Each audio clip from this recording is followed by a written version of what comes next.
Alex Lee here for MMA Fighting. We're here with the contender on Saturday, featherweight contender Frankie Edgar. Frankie, I think this is your first time competing in Canada. Have you been to Canada before? How's the country treating you this time around? Yeah, I've been to Canada quite a few times, but this is my first time competing. Yeah, I mean, honestly, I feel like I'm in America pretty much, so it's kind of all the same to me.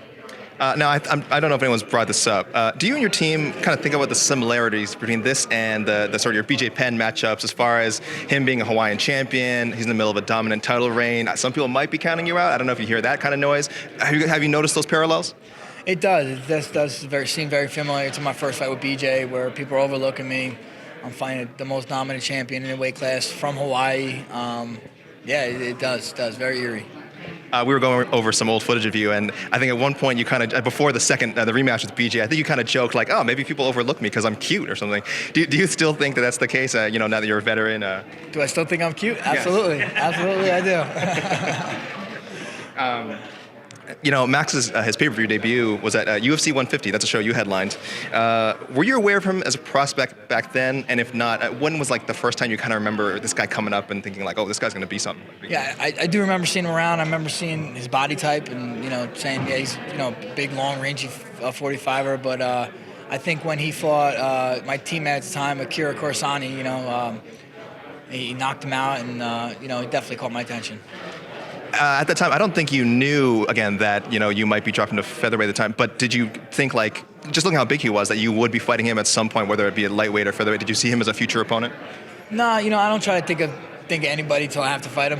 There's so many possibilities that could happen, but, I knew as he was winning that eventually we'd probably cross paths.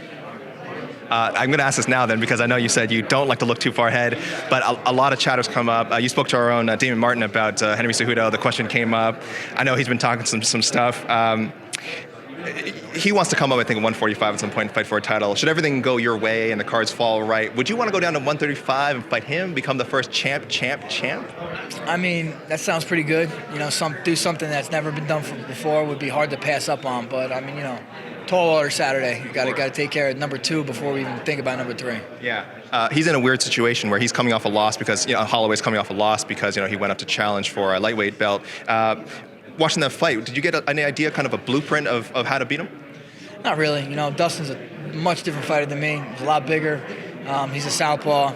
And, I'm sure my coach has seen some things that maybe we could, exploit. But, really hard to say. And honestly, Max fought a really great fight, too. He just didn't get his hand raised. How involved were you with tape study and stuff when, like you said, your team probably saw some stuff? Do you kind of like to leave that to them to pick out the finer points, or are you with them and picking things alongside with them? Yeah, I let Mark do most of that stuff. He'll force me to watch some stuff, but I'm not a big tape guy. Never been. I don't know. It seemed to work for me, so I kind of keep it that way. Mark will definitely show me clips and stuff that we need to work on or something that he does that I need to be aware of, stuff like that. Yeah. Again, watching that lightweight fight and kind of the lightweight division in general, how it's progressed, how big some of the guys are, where the skill level is. Is it kind of crazy to you that you were once, the champion of that division, a highly skilled fighter yourself, but given how big some of the guys are, do you kind of look back and does it seem like almost like another life at this point? Yeah, I mean, I think all these divisions, the guys are getting bigger, they're getting more athletic, and they're getting more well-rounded and deeper. Back then, maybe the top 5 guys were super studs. Now, I mean, you can go all the way to 15 in some of these weight classes, and you're going to find a superstar. Yeah. A win on Saturday, again, I know not to look too far ahead, but it would make you one of 8 fighters to win 2 UFC titles and 2 divisions. Where do you think that puts you in the all-time pound-for-pound rankings? Can you look ahead at that a bit? Yeah, I don't know. Those pound-for-pound rankings are more for you guys, and I get it. It makes it fun, this and that. I mean, if pound-for-pound supposed to be, the best guy, who's the best guy at his weight, or there's, I live that, I'm at 55. I walked around 55. At 45, I don't lose much weight here. So I think I'm living the pound-for-pound, fight guy.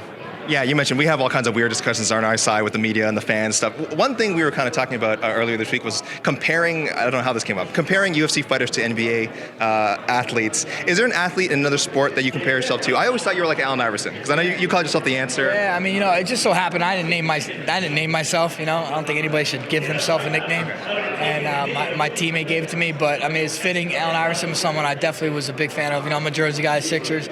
I just liked because he was a little dude and he played about as hard as anybody played. Speaking of Jersey, are you a little sad that you're missing out on the Newark card, which is happening like just 1 week after your fight? Yeah, it definitely. It kind of seems like it always works out that way. Like I'll get a fight and they're there the next week, or they're the week before I'm fighting. But this is a title fight; it has to be a pay-per-view. So it is what it is. When was the last time you fought in Jersey? Oh, I fought in Jersey in April of last year. Not too long ago. Last thing I wanted to ask about is, again, I know you're focused on this fight. I don't know if you pay attention to how much you can pay attention to other promotions. I mean, you have teammates stuff in other promotions, but Bellator is holding a 145 tournament, super exciting stack tournament. Is that something you wish you'd had the chance to do in the past, or that's something you would still want to do if the UFC ever proposed that sort of thing in the future? Yeah, I don't know. I mean, I guess it'd be cool. It's kind of the same thing anyway, man. You get ready for a guy, you fight him, and if you win, you move on. I mean, it's kind of, I feel like this is always a tournament. You got to win a fight to get to the next fight, to get to the next title. So to me, it's always a tournament. All right, thanks, Frankie. Have fun on Saturday.